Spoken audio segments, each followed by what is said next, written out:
there was a life before show business for me. That's why I feel I'm so grounded, because, you know, I got fired from every crappy job in New York before I made it. And what's the last crappy job you got fired from before you made it? I was a crack dealer. Oh. Oh. I sold crack before show business. Everybody was. You either smoking it or you selling it. You pick one. But I couldn't do it. I got tired of doing it because I would feel sorry for the crackheads. I would like sell them crack and then feel sorry for them because I was a crack dealer with a heart of gold. Yeah. I was sensitive. I was sensitive. I would like sell them crack and then go, why you smoking this, man? You're hilarious. And I just got tired of counting $3 and 200 pennies. I'm gonna count all these pennies. Where you get 200 pennies from? Last year, I mean, it's crazy. I had an uncle that was getting high and smoking crack. And he wanted to take me fishing when I was little. And he said, we need a hook and some bait and $9. And I said, what $9 got to do with fishing? Yeah. He said, everything. Yeah.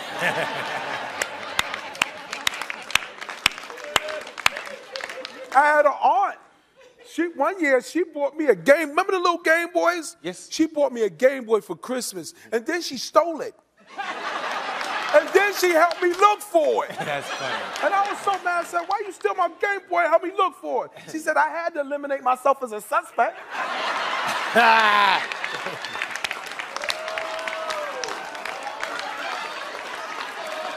That's hilarious. You either know it or you don't. Prince was here recently. Prince? Yes. We had a great night with him. And I got kicked out of his house. Okay, I didn't know whether that was a true story. Is that true? Yeah, I was my alter ego, Chico Divine. People love Chico Divine, but when he drank a little bit, he was crazy. Prince threw a pre-Grammy party, and like 3 days later, he was waking me up and said, come on, you gotta go. I said, the party is hot. He said, the party was over 3 days ago.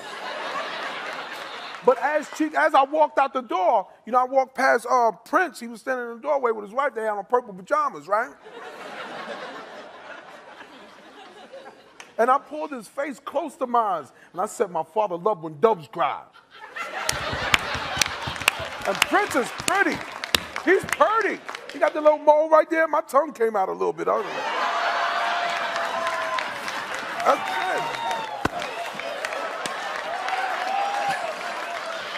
You are so funny. You are so funny, dog. Oh my gosh. I remember the first time I ever saw you.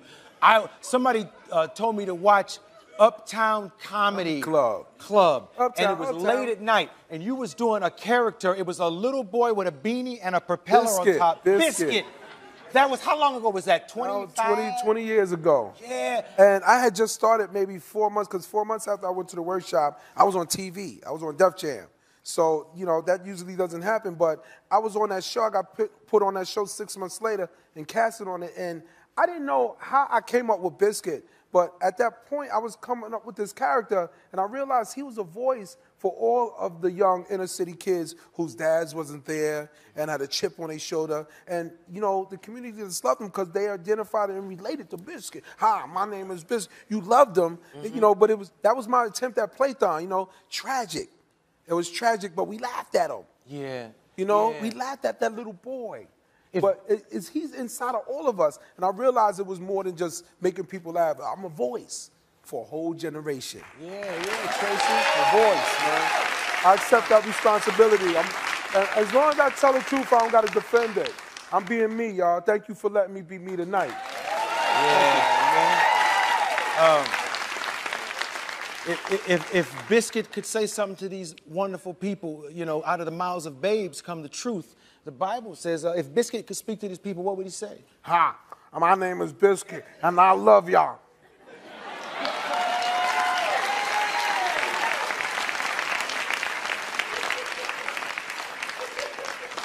You were in my monologue recently because there was someone who was talking about you, but they used my picture.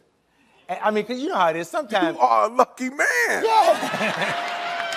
Wow, I mean, beautiful. you know how journalists are. Sometimes Yeah, it's yeah. just like, hey, I got this brother. Use that. Yeah, you know? yeah. But yeah, look. That's what it. Look. Last week, somebody called me Muhammad Ali. Are you really? Where were you at? Called me Muhammad Ali. I don't even look like I can float like a butterfly. Do I people? sing like a bee when I'm making love, you know?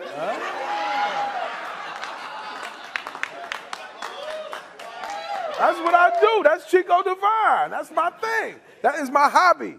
I do karate and get girls pregnant. I am old school, man. I don't pull out. I don't pull out. You know? My junk is like prison. When I come in, I come in.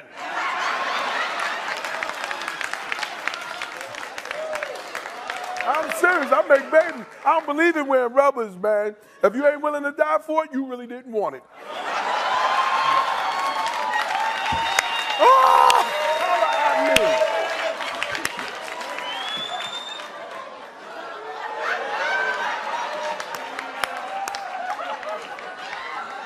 Bonafide.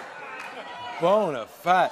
We thought it would be fun to come up in the audience here and take some of your questions. What's your name? My name is Azza. Hi, Azza. Hello. Here's Tracy. Hi, Tracy. Hey. Hello. My question is, what do you do with Michael Jackson's glove? Look at it. That's it. I ain't gonna put it on. I ain't earned that right. That's MJ. He's magical. Wait, I missed something. He bought the glove or something? Yeah, I got a glove. You have one of the... I have one of the gloves. We were on Nuremberg, Germany. DNA in there and all. And I also tried to buy Evel Knievel helmet. There's two, and I also tried to buy the yellow chucks that Bruce Lee used in the Game of Death. But those went for $2 million in Hong Kong.